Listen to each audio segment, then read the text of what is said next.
No livro de Jó, esse livro tão maravilhoso.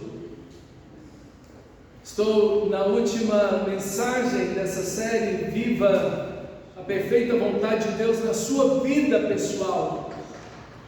E nós vimos alguns temas importantes, como a sua profissão, seu casamento, educação de filhos, vimos alguns temas que impactaram a nossa vida por causa da palavra de Deus.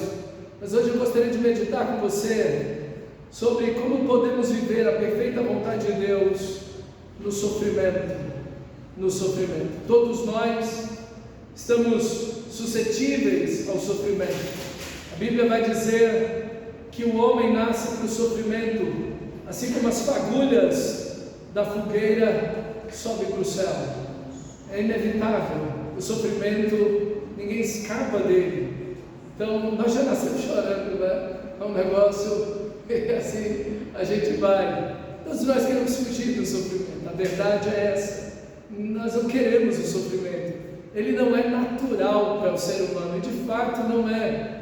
Quando nós olhamos para o Éden, tudo belo, perfeito, e não há sofrimento, não há espinhos, não há abrolhos, não há cardos, não há sofrimento.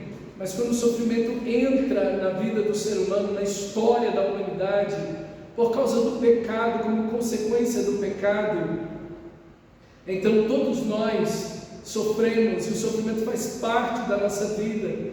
E graças a Deus que nem todo sofrimento é resultado do pecado direto, mas na sua origem todo sofrimento vem da queda. E nós temos que lidar com o sofrimento, e ele chega muitas vezes sem bater na porta e sem dar aviso, e é o que acontece com esse nosso grande patriarca aqui, Jó. É o livro mais antigo da Bíblia. Para você ter uma ideia, ele não menciona, por exemplo, um evento que, se tivesse acontecido, certamente ele teria mencionado o dilúvio, por exemplo. Então é um livro antes do dilúvio, antes da lei de Moisés, antes da Torre de Babel.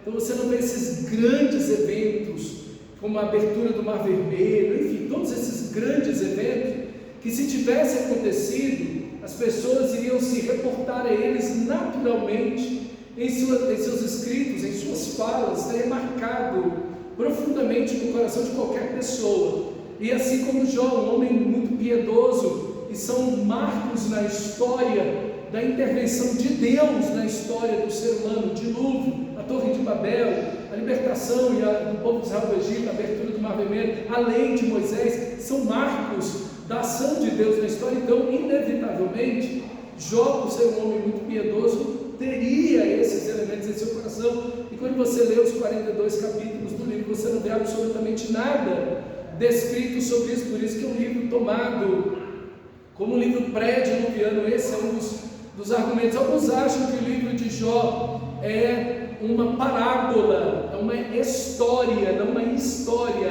com HI, mas uma história com E, como uma fantasia, como uma coisa ilusória. Mas quando você olha o Novo Testamento, você vai ver que o Novo Testamento valida o livro de Jó. Tiago vai falar, lembre-se da paciência de Jó. Então, o livro de Jó é uma verdade, é uma história mesmo, Deus agindo na vida desse homem. E no capítulo 28, é mais ou menos o centro do livro, o auge de todo o pensamento, sofrimento no livro. O livro traz um auge em si, é um livro inteirinho, 42 capítulos, mas tudo tem como centro, é um quiasmo, então tudo tem como centro aqui, mais ou menos esse texto que nós vamos ler agora. E é um texto muito impressionante. Eu espero que você leia com muito cuidado o texto comigo, para ver se você vai perceber o que eu percebi. Vamos ler esse texto, capítulo 28, versículo 25. Jó está falando nesse capítulo que o homem está em busca da sabedoria em meio ao sofrimento. É bem o tema do livro de Tiago. O homem está em busca da sabedoria, especialmente no meio do sofrimento. Como é que eu vou agir? O que eu vou fazer? Como eu vou viver no meio do sofrimento? E ele diz, olha, o homem escava as rochas, Ele entra em lugares para adquirir ouro, joias, pedras preciosas, em buracos e abismos que ninguém jamais viu. Então veja que essa ideia de mineração já está presente aí, em busca de metais raros e preciosos, de pedras preciosas. E depois ele vai então perguntar, ele diz que ninguém acha isso. No versículo 20, 28, 20 ele vai dizer: mas de onde vem a sabedoria? E em que lugar estará o entendimento? Então ele vem discorrendo, falando agora que não está nos abismos, na criação, a sabedoria, mas ela se encontra no próprio Deus, E ali no versículo 25, o texto vai dizer: quando Deus regulou o peso dos ventos e fixou a medida das águas, tudo está calculado diante de Deus. Quando Deus determinou leis para a chuva e caminho para o relâmpago dos trovões, então ele viu a sabedoria e a manifestou, estabeleceu-a e também a examinou. E Deus disse ao ser humano: eis que o temor do Senhor é a sabedoria, e afastar-se do mal é o entendimento. Veja que quem está falando é quem? Deus está falando no texto.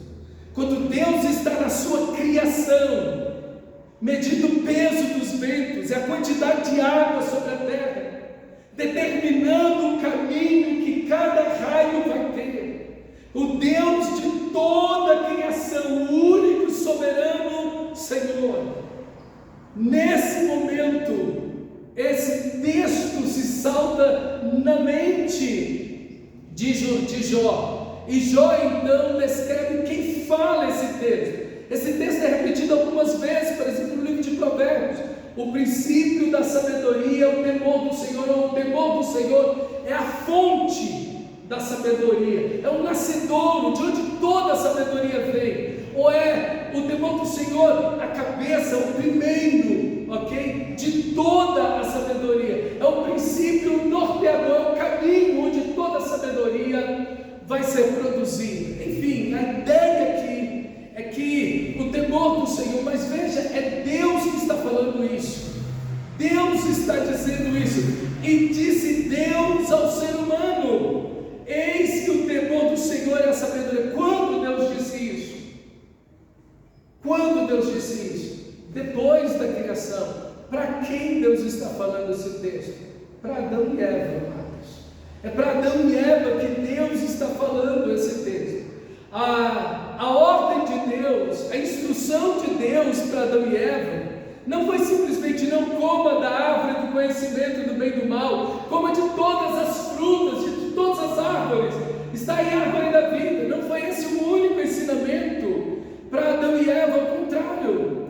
Deus todos os dias estava com eles, Deus todos os dias caminhando com eles na viração do dia, e o próprio Deus os está ensinando sobre todas as coisas. Ele lhes está dizendo: o temor, eis que o temor do Senhor é a sabedoria, e afastar-se do mal é o entendimento. Deus não deixou Adão e Eva cegos diante da realidade do bem e do mal, do bom e do ruim, da luz e das trevas. Não, eles tinham um conhecimento de Deus, eles estavam em relacionamento com Deus, e Deus estava enchendo suas mentes e corações dessa sabedoria, desse relacionamento, mas também daquilo que eles não deveriam fazer.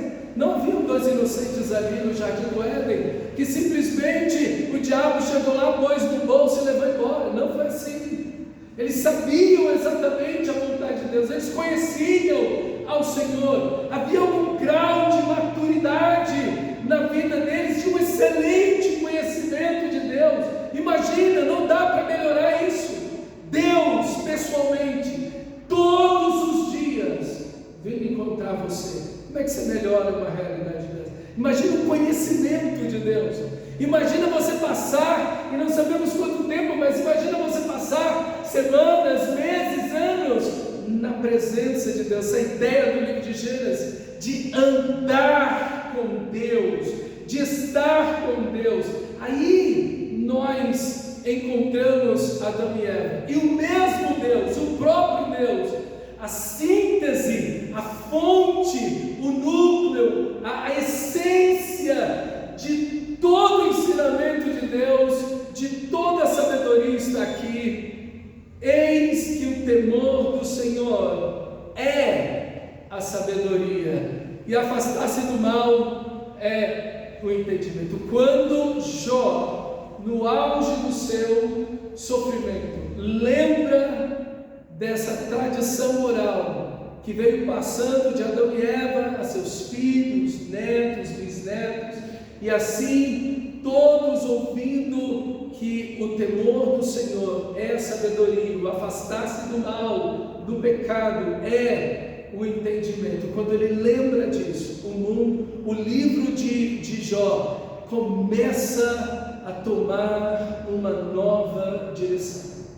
Imagine se Adão e Eva receberam esse mandamento, esse ensinamento, que o temor do Senhor é a sabedoria, afastar-se do mal é o entendimento, antes do pecado. Se isso era importante para eles num jardim, onde tudo era belo e perfeito, sem pecado, imagine hoje, como não se faz necessário você entender profundamente esse texto, e ainda mais quando estamos em sofrimento. Porque quando estamos em sofrimento, eu não sei se você já teve essa experiência, provavelmente sim, você fica perdido, você não sabe o que fazer, você parece que está num quarto escuro e não sabe onde está a porta, parece que você não vê nenhuma saída, nenhum recurso, nada é simples, nada é fácil, qualquer coisa parece um mundo sobre você, e você não tem esperança, você não vê lugar e saída para nada na sua vida, você acha que o fim vai ser somente aquele momento e acabou, e é assim que Jó está se sentindo, exatamente desta maneira que Jó está se sentindo, e ele precisa voltar o seu coração para Deus, para poder entender o que está acontecendo, passar pela situação que ele está passando, e glorificar a Deus.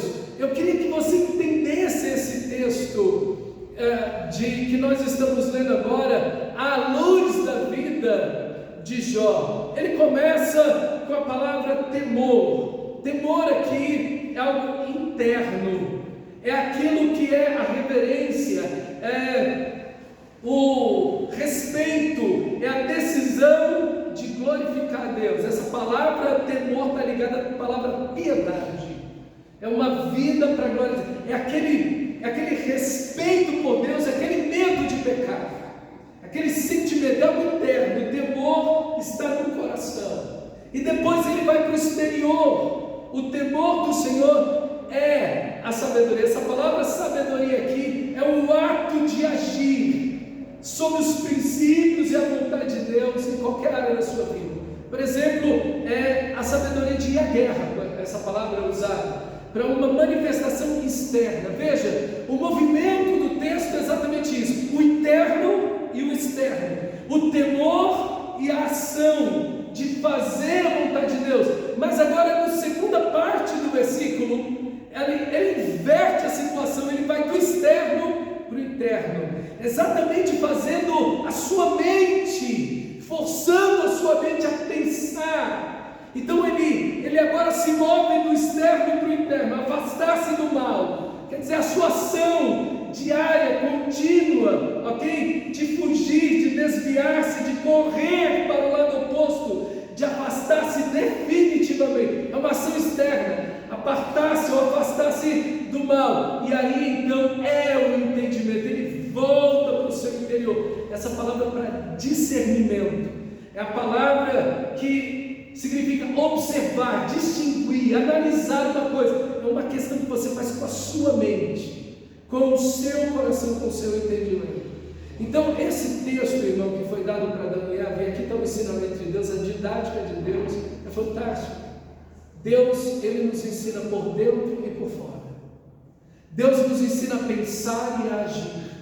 Deus nos ensina a analisar, a discernir, a pensar, a ver, a questionar, mas também a agir com prudência, com entendimento, entendendo a sua vontade realizada.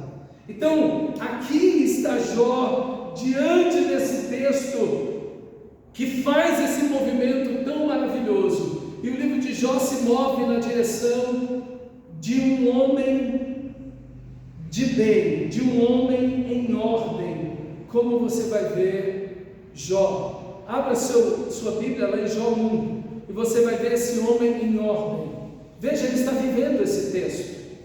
Ele está vivendo exatamente o texto que nós acabamos de ler, a sabedoria do Senhor. O temor é a sabedoria, e afastar-se do mal é o entendimento. Jó 1:1 diz assim: havia um homem na terra de Uz, cujo nome era Jó. Este homem era íntegro, reto, e temia Deus e se desviava do mal. Veja a mesma coisa do texto que nós acabamos de ler. O temor do Senhor é a sabedoria, ele temia o Senhor, e afastar-se do mal é o entendimento. Veja, quando nós obedecemos a Deus, quando nós seguimos a Deus, é que Ele está sem tribulação, sem sofrimento, sem nada, um homem em ordem aqui. O mundo dele está completamente funcional em ordem. É um homem rico, é um homem que temia Deus. O texto vai dizer no final do versículo 3 que era o maior de todos do Oriente. É um homem íntegro diante de Deus, dos homens. Veja, integridade tem a ver com o que é de dentro. A integridade tem a ver com o coração, com a mente, com as ações. Veja Jó aqui, meu irmão, é um homem que por dentro e por fora, ele se desvia do mal. É um homem que busca Deus, que vive em Deus. Sua vida está em ordem. Deus decidiu abençoar a vida de Jó. Enriqueceu esse homem, se tornou o homem mais rico, o maior de todos do Oriente. E tem muita riqueza esse homem. Ele tem 10 filhos, 7 homens, 3 mulheres. E ali, então, veja o versículo 5, a piedade da vida desse homem. Quando se encerrava um ciclo de banquetes todo mês, eles estavam na casa de um irmão e havia um banquete. Cada irmão dava um banquete um mês do ano. E assim eles se reuniam, estavam vivendo em família, em comunhão, em amor, em unidade. Mas olha só o versículo 5, quando se encerrava o ciclo de banquete, Jó chamava os seus filhos e os santificava. A grande proposta do livro de Jó não é que Deus abençoou financeiramente Jó. Só que o ponto de Jó não é a questão financeira. Nós vamos ver homens na Bíblia que são tão íntegros e tementes a Deus quanto Jó, estão na miséria. Na miséria. Às vezes passando grandes necessidades. E você vai ver homens ímpios que não temem a Deus e que estão prósperos, riquíssimos, tanto quanto Jó. O ponto aqui de Jó não é o dinheiro, é Deus. Jó amava o Senhor. E ele era um homem tão piedoso, era um pai tão piedoso, mas também um sacerdote dentro da sua casa, que ano a ano ele vinha com os seus filhos e os santificava. Levantava-se de madrugada, diz o texto, e oferecia holocausto segundo o número de todos eles, pois Jó pensava assim: talvez os meus filhos tenham pecado e blasfemado contra Deus em seu coração. Veja, irmão, como esse homem leva a sério as questões do coração. Não é um hipócrita, não é um fariseu, não é um homem que está vestido de uma religiosidade. É um homem temente a Deus e piedoso de coração. Ele está preocupado se os seus filhos têm um coração reto diante de Deus. E fazia assim continuamente. Esse homem em ordem, esse sacerdote, esse pai, um homem justo, piedoso, íntegro, um cidadão de bem, um homem rico e próspero, ele vai passar uma grande tribulação. Veja, ele vai entrar num caos. Agora você vai ver um homem em caos. Então, no capítulo 1, versículo 8, e o Senhor disse a Satanás. Veja, aqui tem um ambiente que Jó desconhece. Jó conhece o Senhor, provavelmente sabia que o diabo existia, mas não sabia que ele estava nessa situação. E o Senhor disse a Satanás: você reparou no meu servo Jó? Não há ninguém como ele na terra, não há ninguém tão rico, mas igual a ele, com o coração igual a ele, não tem ninguém. E o testemunho do próprio Deus que sonda os corações. Ele é um homem íntegro e reto, que teme a Deus e se desvia do mal. Novamente o mesmo versículo do capítulo 28, versículo 28, que o temor é a sabedoria e o entendimento do Senhor é desviar-se do mal. E então, olha o texto sagrado. Satanás, versículo 9, respondeu ao Senhor: será que é sem motivo que Jó teme a Deus? Não é verdade que tu mesmo puseste uma cerca ao redor dele, da casa dele e de tudo que ele tem, abençoaste as obras das suas mãos, e os seus bens se multiplicaram na terra? Mas estende a mão e toque em tudo que ele tem, para ver se ele não blasfema contra ti na tua face. Meu Deus, olha Satanás falando com Deus, que coisa. E agora o caos vai começar. Então o Senhor disse a Satanás, versículo 12: você pode fazer o que quiser com tudo que ele tem, só não estenda a mão contra ele. E num dia tudo se foi. É interessante que quando Satanás, num dia, ele não foi tirando aos poucos, mas em um único dia, Satanás tirou tudo dele, tudo dele. Primeiro, os sabeus vieram e roubaram os bois.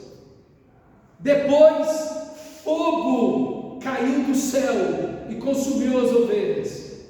Depois os caldeus vieram e roubaram os camelos. E nisso tudo os servos que ele tinha morreram todos. E por último um vento veio na casa onde os filhos dele estavam reunidos, e todos morreram de uma só vez. De uma só vez. Veja, o diabo faz parecer que foi Deus, porque o fogo, que é o fogo do céu, provavelmente raios, estão queimando todas as ovelhas, e aqui um vento que controla os ventos, o próprio Deus. Satanás fez parecer que foi Deus que estava realizando toda aquela maldade, e para voltar o coração de Jó contra o Senhor. E então no capítulo 1, versículo 20, olha comigo.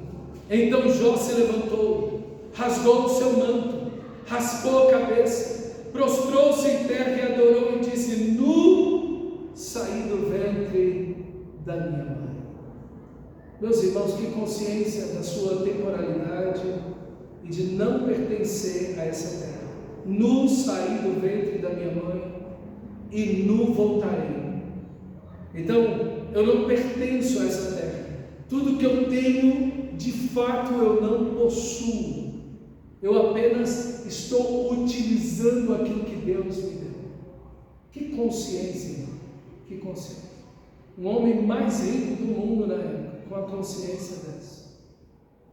O Senhor deu, o Senhor tomou.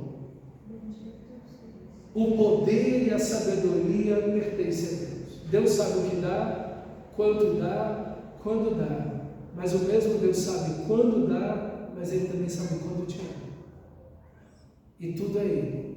Esse Deus onipotente, soberano, dá tudo. Ele é dono de tudo. Aqui está o temor do Senhor. Sim? Você e eu somos apenas criaturas. O poder pertence a Deus. Ele é o Senhor. Ele é o Senhor. Isso deve gerar um temor no meu coração e no seu coração. A gente deve estar perguntando o que eu estou fazendo com a minha vida. O que eu estou fazendo com a minha vida? Como eu estou usando a minha vida nesse mundo?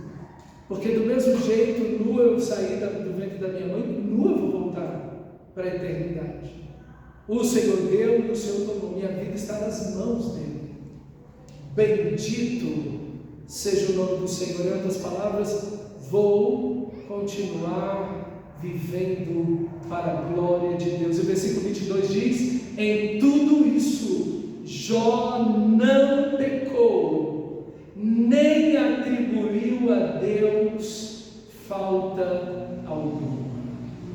Irmão, quando você está no sofrimento, a primeira coisa que você precisa entender é que o sofrimento ele não é causa sempre do pecado.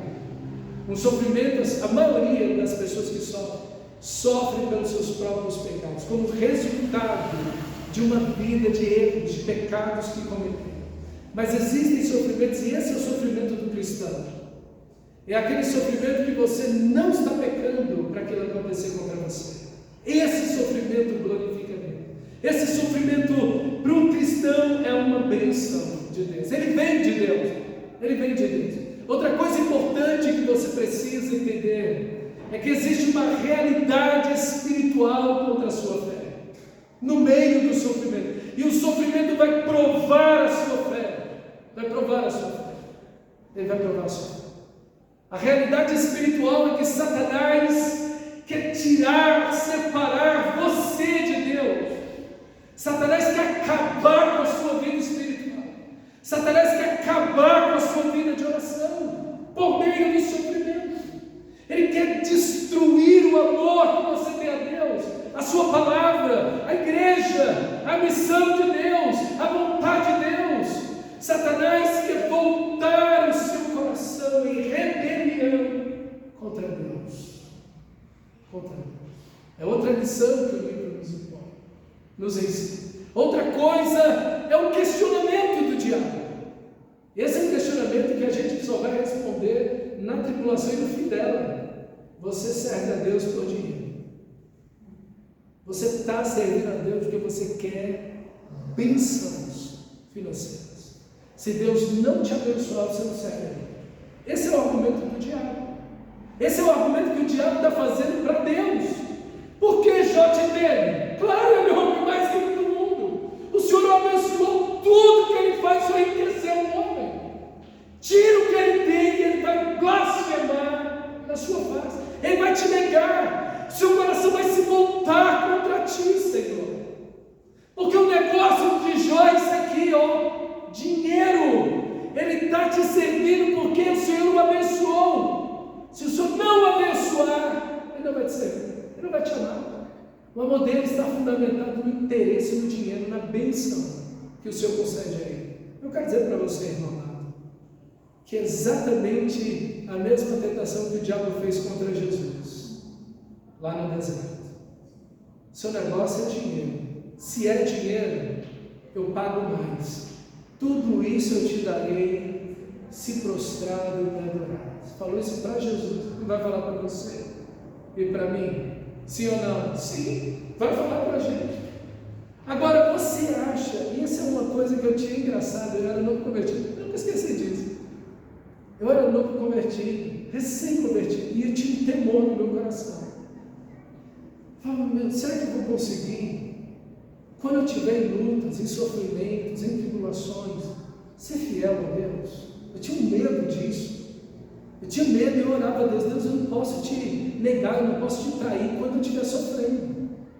Quando eu estiver em problemas, em lutas ou numa doença, como é que eu vou fazer? Será que eu vou conseguir ficar firme te servindo? Será que o meu coração não vai se desviar de ti? Aquilo me atormentava, levava aquilo em oração, eu tinha um medo dentro de mim em relação àquilo. E é um bom temor. É um bom temor. É o temor de não ser infiel a Deus. é o temor de você não se relacionar com Deus simplesmente por interesse. E eu quero dizer para você que as provações, que as lutas provam isso na nossa vida. E esse é um teste que todo cristão tem que passar. Eu quero te dizer que se você é um cristão, esse teste vai passar pela sua vida. Com certeza. Com certeza. Você serve a Deus por quê? Todos nós vamos passar por isso.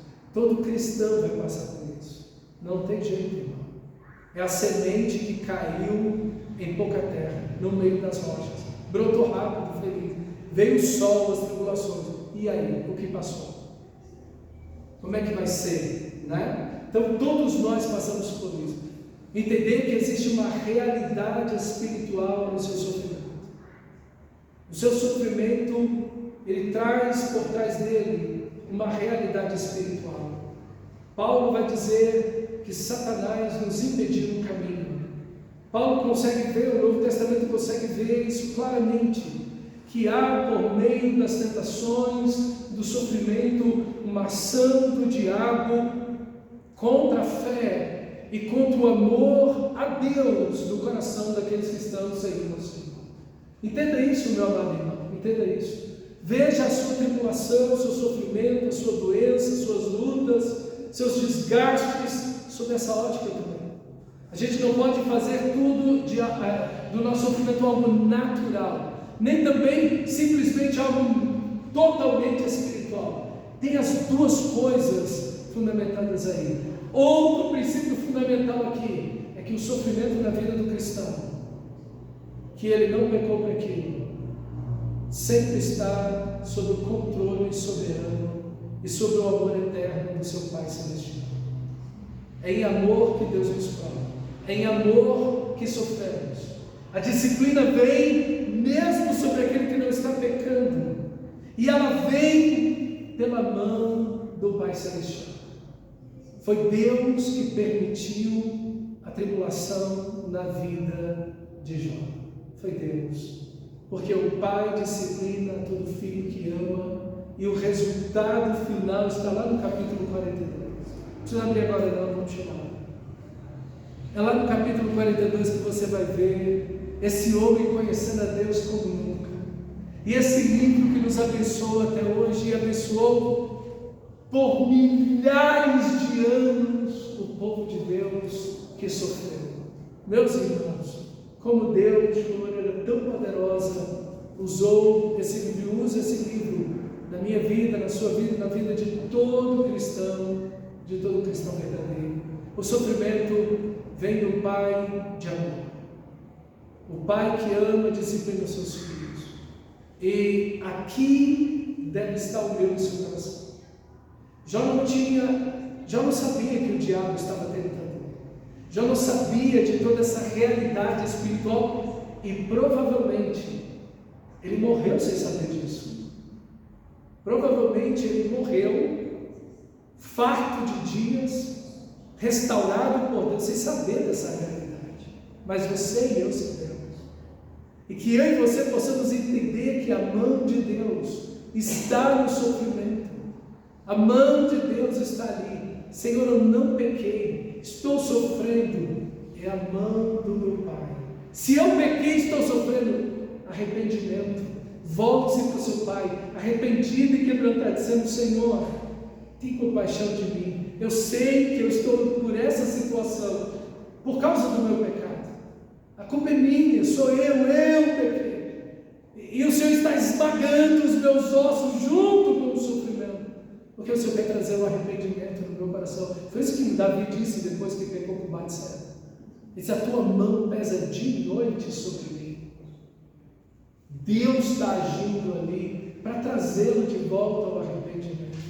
Mas o próprio Jó vai dizer nesse livro: Deus está operando no meio do sofrimento, e eu vou sair como um ouro refinado de tudo isso. Meus irmãos, o sofrimento na vida do cristão não é um castigo, é um Pai Celestial tocando as nossas vidas, nos levando para mais perto dele. O que um filho doente precisa, a não ser dos braços da sua mãe, o acolhendo no meio da febre, da doença, da dor, o alimentando. E é isso que o livro nos chama a viver. Nos chama a viver exatamente sob essa condição. Então, Satanás volta diante de Deus. No capítulo 2, e Deus diz: você viu meu servo Jó? Ele não blasfemou, você não viu ele pecando. E aí Satanás disse: olho por olho, carne por carne, a saúde do homem é tudo que ele tem. Deixa ele ficar doente e ele vai te negar. E Deus disse: só não mata ele. Você imagina o diabo pensando em doença. Imagina isso, o diabo pensando em doença. E o texto então, versículo 7 vai dizer, capítulo 2, então Satanás saiu da presença do Senhor e feriu Jó com tumores malignos, desde a planta do pé até o alto da cabeça. Jó, sentado em cinza, pegou um caco de barro para com ele raspar as feridas. Então a mulher de Jó lhe disse: você ainda conserva a sua integridade, amaldiçoa Deus e se mata, ou morre. Mas Jó respondeu: você fala como uma doida, uma louca. Aqui a ideia é que alguém, eu tenho que ter cuidado com essas palavras, porque o sofrimento da esposa de Jó é muito grande. É inimaginável perder 10 filhos num único dia e toda a riqueza em uma só hora. A gente tem que ter muito cuidado quando a gente vai falar dos personagens bíblicos. A gente tem que ter muito temor, porque a gente pode não ser justo com eles. Então é com muito temor que a gente tem que falar. O desespero, com certeza, desta mulher. Meu Deus, que não perderia o juízo numa situação dessa. Coitado. Mas o seu coração não era íntegro. E é isso que a gente consegue ver. Amaldiçoa Deus e morre. Ele não tem como morrer. Você não tem que dizer assim: morre, pronto. Você não morre assim. Você tem que se afligir, você tem que atinar contra a sua própria vida. É isso que ela está dizendo: se mata, se suicida, nega a Deus e se mata.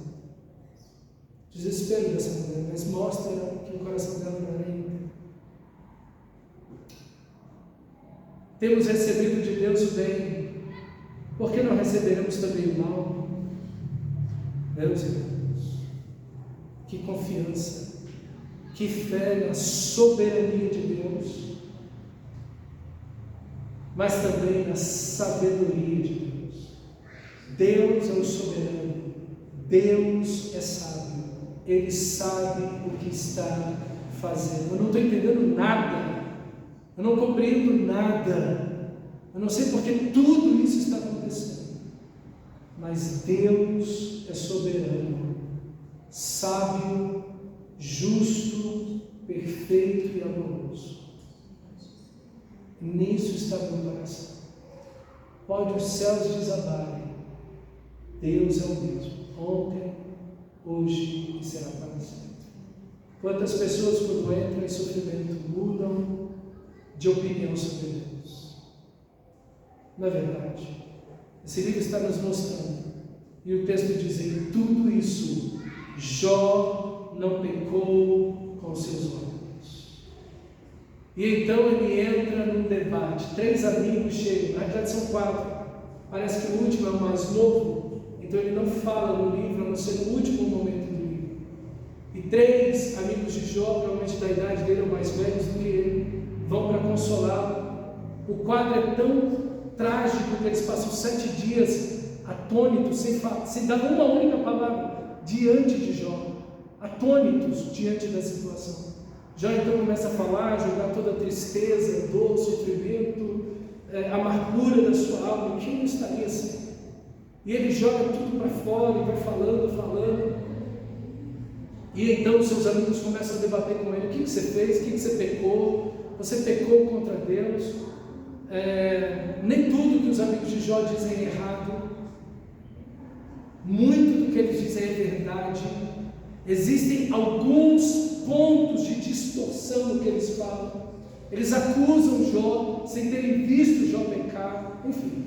Mas a ideia deles, como é a ideia de muitos hoje, é que o sofrimento é resultado de pecados, de crimes. E sim, de fato, a maioria do sofrimento no mundo é isso. Mas existem sofrimentos que não nascem dessa condição de pecar. E esse é o caso de Jó. Mas eles, no lugar de consolarem e orarem por ele e ajudá-lo nesse momento, simplesmente vão infligindo mais sofrimento sobre ele, acusando, procurando falhas na vida dele, enfim. E aí nós vamos ver algumas expressões extraordinárias de Jó, de esperança no meio do debate, do sofrimento. Todos os dias da minha luta esperarei até que viesse a minha mudança. Jó 14:14.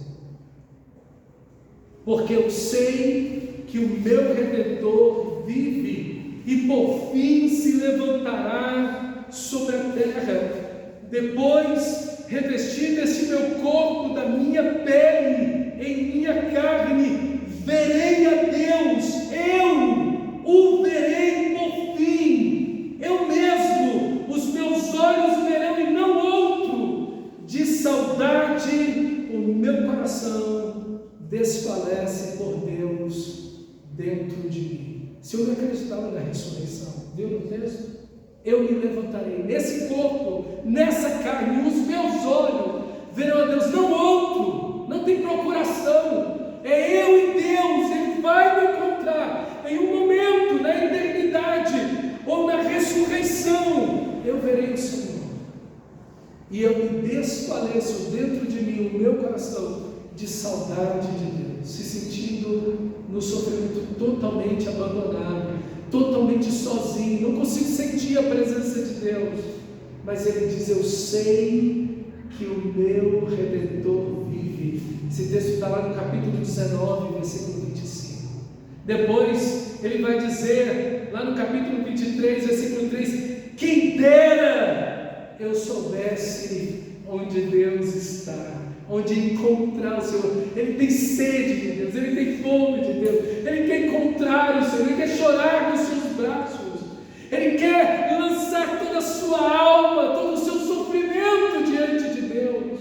Irmão, é isso que você tem que ter, essa esperança. Eu sei que o meu Redentor vive, eu sei que Deus é soberano, eu sei que o meu Senhor está acima de todo sofrimento, eu sei que o diabo só pode me tocar sob a permissão de Deus. Eu sei que foi Deus, eu sei que é a mão de Deus, e eu sei que Ele me ama, eu sei que Ele é meu Redentor, meu Pai. Ele não me deixou, Ele não deixou de ser quem Ele é, o meu Deus, o Criador, o meu Pai, o meu Salvador, o meu Remidor. Eu estou sofrendo, nada mudou, ainda que tudo se transforme na terra, nada pode abalar quem Deus é e o seu agir na minha vida. Meu irmão, essa confiança no Senhor, de que sua vida está nas mãos dele, não do diabo, não do diabo. Suas mãos não estão na mão do diabo, nem de ninguém, nem de ninguém. Sua vida cristã está nas mãos do seu Pai, o Todo-Poderoso. Não importa o sofrimento, não importam as perdas, não importa a doença, não importa os tumores malignos, o câncer, não importa nada.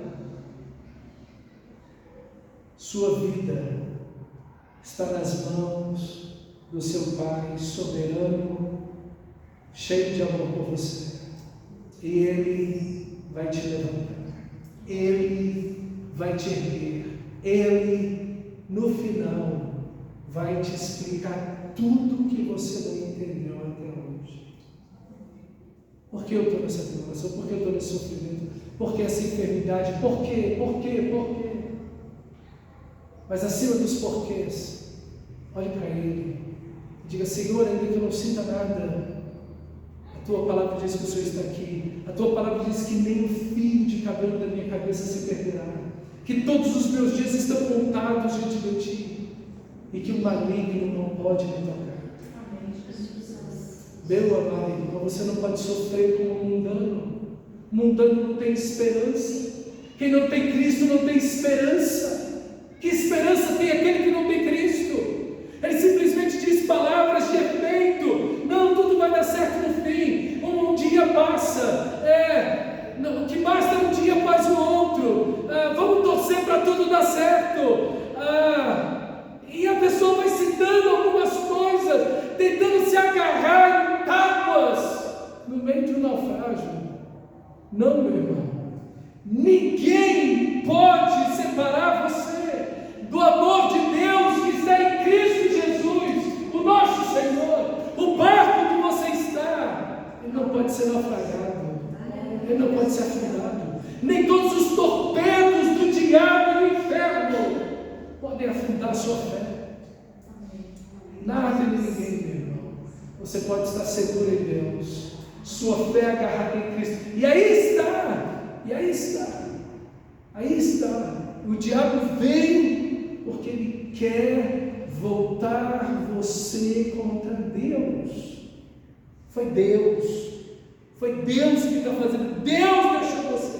Deus te abandonou. Deus não te quer mais. Deus não te ama mais. Não, meu irmão. Agarre-se à cruz. Agarre-se a Cristo. Cristo te ama. Ele decidiu te amar. Ele escolheu te amar. Ele escolheu amar você. Desde a eternidade Ele te ama. Ele nunca começou a te amar. E jamais deixará de amar você por toda a eternidade. Deus enviou seu Filho naquela cruz. Ele se fez maldição em nosso lugar. E Ele nunca vai deixar você. Deus não vai se arrepender.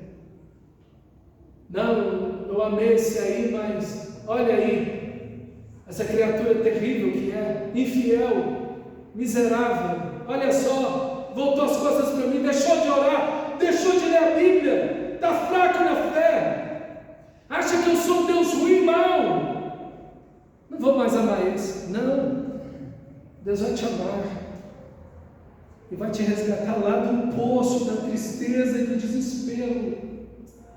Do castelo do desespero Ele vai te resgatar, e vai te abraçar, e vai te acolher, e vai estar na sua vida para a glória dEle, e você vai sair da tribulação, e vai olhar para trás e dizer: Senhor, obrigado, porque o Senhor estava lá, e quando eu não via, o Senhor estava lá, o seu amor estava lá, eu não conseguia ver, eu não conseguia sentir, mas o Senhor estava lá. Obrigado, Senhor, obrigado.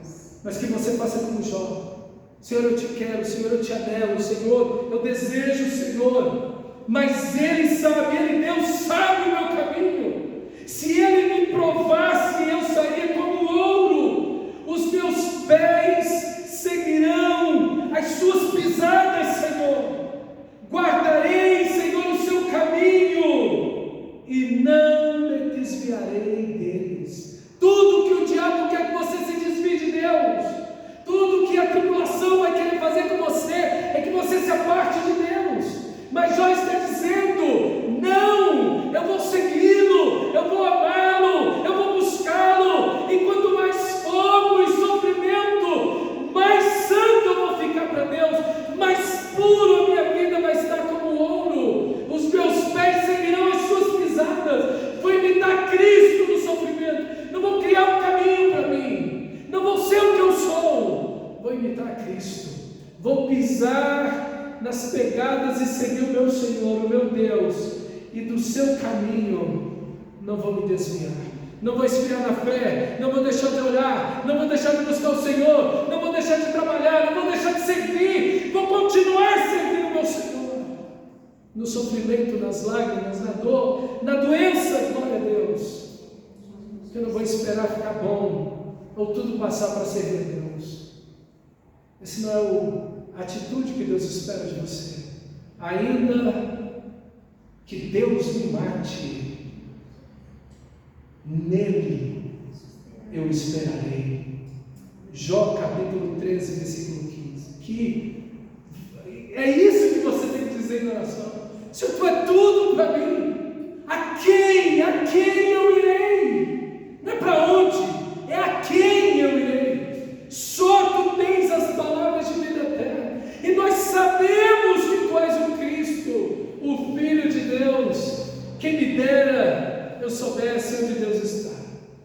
No momento de tanta luta, de tanta tribulação, quantas orações maravilhosas. Spurgeon vai dizer que as nossas melhores orações, elas são regadas às lágrimas, e é verdade. As nossas melhores orações, as orações mais profundas, sinceras, desejosas de Deus, estão nos sofrimentos. Que coisa! Mas Jó também é um homem do silêncio. No capítulo 40, Deus começa a responder a Jó, no redemoinho, meu Deus. Deus começa a responder a ele, todos os questionamentos dele, e pergunta para Jó, onde você estava quando eu criei o mundo? Vai lá, me diz, onde você estava quando eu criei a terra? Onde eu pesei a terra, o sol, as estrelas, onde você estava? Vai, me diz, onde você estava quando eu criei os animais? Quando eu enchi essa terra de água? Quando eu criei os raios? Quando eu criei os animais, onde você estava? E depois, na criação, onde você estava? Eu pedi uma opinião para você, de como eu deveria fazer tal e tal e tal animal, fazer a natureza, as estações do ano, onde você estava? E Deus começa a questionar Jó. E Jó, então, no capítulo 40, no versículo 3, ele responde a Deus. Então Jó respondeu ao Senhor e disse: eu sou indigno, que te responderia eu? Ponho a mão na boca, eu não tenho o que falar. É isso que a gente tem que fazer. Senhor, eu não estou entendendo nada, mas o Senhor sabe de tudo. O Senhor sabe de tudo. Existe no meio da tribulação uma atitude de silêncio que nós vamos ter. Existe uma atitude na tribulação, no sofrimento, especialmente quando o fogo, as chamas estão mais altas, e que você precisa de silêncio, para você não pecar com a sua boca diante do Senhor. Geralmente, quando a gente está em sofrimento, a gente fala muita bobagem, muita besteira, para Deus e para as pessoas. Então, aprenda na tribulação a fazer silêncio e a ouvir a Deus na sua palavra. Não é vou buscar um profeta porque eu quero saber, não.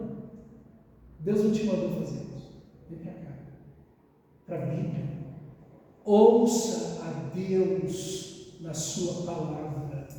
Você precisa alimentar o seu coração mais do que nunca da palavra de Deus, enquanto você sofre.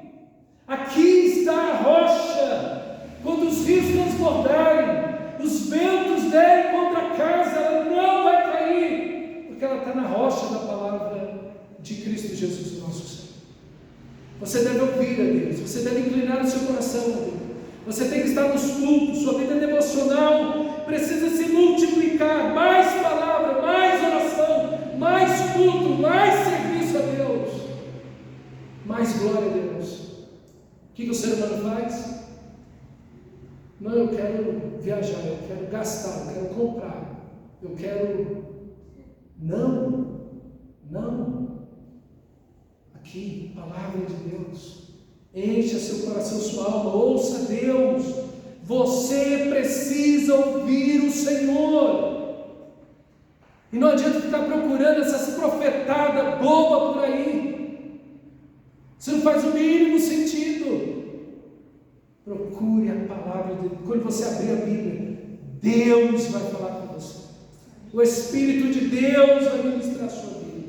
E então ele recebe restauração. Capítulo 42, versículo 1. Então Jó respondeu ao Senhor e disse: bem sei que tudo podes, e que nenhum dos teus planos pode ser frustrado. Tu perguntastes: quem é este, falando dele mesmo, quem é este que sem conhecimento encobre os meus planos? Era isso que Jó estava fazendo com seus argumentos. encobrindo os planos de Deus. Deus tem um plano no sofrimento. Deus tem um propósito no sofrimento. Deus tem um caminho no sofrimento. Você está no caminho dentro do sofrimento. Eu não sei para onde vai, para onde vai dar, mas o meu Pai está me guiando no escuro. E porque Ele está me guiando no escuro, eu não preciso ter medo. Ele está me dando as mãos e me guiando. Ele sabe o caminho do fim. Eu não estou vendo nada, mas Ele sabe onde isso vai dar. O que eu tenho que fazer? O que Jó disse. Tudo isso que eu acabei de falar para vocês. Faça tudo, mas faça aquilo que Jó disse. Eu vou pisar nas pegadas onde o meu Senhor está pisando. Eu vou seguir Jesus, eu vou ser um bom discípulo. Eu vou andar onde o meu Senhor andou. É isso que Ele está fazendo. Na verdade, falei do que eu não entendia. Coisas que são maravilhosas demais para mim. Coisas que eu não conhecia. Disseste, escute, porque eu vou falar, farei perguntas e você me responderá. Eu te conhecia, de Jó, só de ouvir falar, mas agora os meus olhos te veem. Aqui está a grande bênção, conhecimento de Deus. É isso que a tribulação deve produzir na vida do cristão: mais fé, mais confiança, descanso maior em Deus, uma fé mais sólida, mais forte, mais firme. As grandes árvores não se abalam com os ventos. Elas já passaram por grandes tempestades, estão sólidas, suas raízes são mais profundas, por causa das tempestades que já passaram. E os meus olhos te veem, eu conheço a Deus, não porque alguém me contou, Ele estava comigo, passou por mim, passou comigo na tribulação. Eu estou com meu Deus, eu estou com meu Senhor, e por isso, porque eu conheço, porque eu vejo, me abomino e me arrependo no pó e na cinza. E sempre, mesmo que a tribulação que você esteja passando não seja resultado de um pecado, sempre há do que se arrepender. Sempre há do que se arrepender. Porque nenhum de nós é perfeito. Sempre temos algo que nos arrepender diante da tribulação. Que esse fogo de Deus em nossas vidas produza algo extraordinário. Versículo 10 é que termina. O Senhor restaurou a sorte de Jó. Não podemos deixar de ler esse texto. Quando este chorou pelos seus inimigos, não, pelos seus amigos que eram inimigos. Ah, povo ruim. Tem gente que, eu vou te contar uma coisa, viu? Jesus Cristo, no lugar de ajudar, apoiar, chorar junto, fica tentando impor pecado sobre você. Deus restaurou a sorte de Jó quando Ele foi bondoso com seus amigos. Acusaram você, falaram mal para você, destrataram você, foram contra você. Saia da tribulação com o coração limpo, não magoado, não chateado, amargurado. O ímpio sai assim. O crente sai orando por aqueles que fizeram mal contra ele. Que coisa linda, extraordinária, não é verdade? Não é?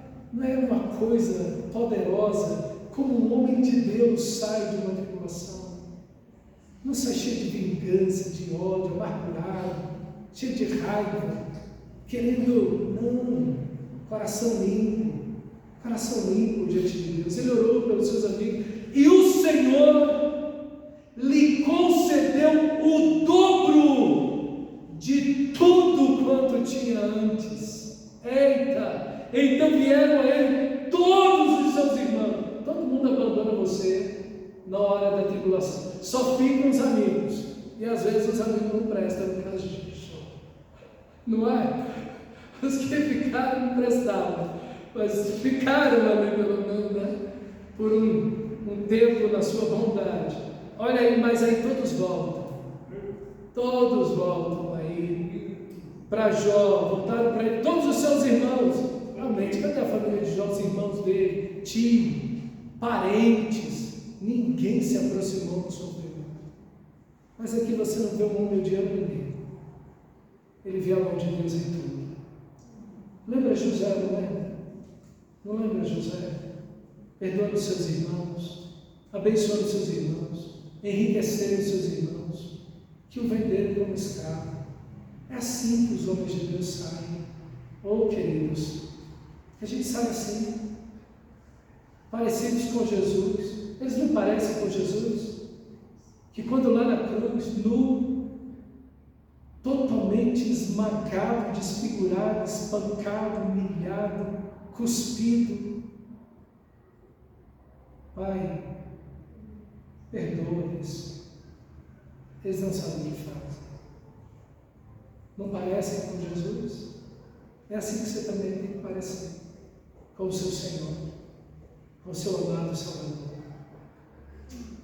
Que homens de Deus, se sentaram a Deus. Todas as suas irmãs e todos os que haviam conhecido antes, e comeram com ele em sua casa, e se condoeram dele, e o consolaram por todo o mal que o Senhor tinha enviado sobre ele. Está vendo? Quem enviou o mal, quem permitiu o mal, o Senhor. O Senhor. Porque o cristão está sobre as mãos de Deus. E o diabo só pode ir na sua vida até onde Deus deixar. Você não vê Jó fazendo campanha de oração, corrente de oração, quebra de maldição, ou expulsando o demônio para lá e para cá. Não. Ele confia em Deus. Sua vida está nas mãos do Senhor. E cada um lhe deu dinheiro, um anel de ouro. E Deus abençoou esse homem grandemente. Eu espero que esse texto, esse ensinamento, o temor do Senhor é a sabedoria. O ensinamento que Deus deu lá no Éden para Adão e Eva, que até hoje chega a mim e a você, que você e eu possamos viver, mesmo nas lutas. O temor do Senhor é a sabedoria. Quer ter sabedoria no meio das lutas e tribulações? Continue honrando, glorificando, obedecendo a Deus aqui, no seu coração e nas suas ações. E afastar-se do mal é o entendimento. É o dizer, não é pecando que você vai sair do problema, do sofrimento. Não pense que um pecado vai te tirar de outro, ou que o pecado vai tirar você do sofrimento. Não é isso. Afastar-se do mal é o entendimento, é o discernimento. É em santidade que passamos por tribulações. Olhar para trás da tribulação e ver que você passou por ela. Não foi perfeito, mas a sua fé é maior, você orou mais, você conheceu mais a Deus, você continuou servindo o Senhor e glorificando o Senhor. É isso que Deus quer. Vamos orar ao Senhor, pois em pé.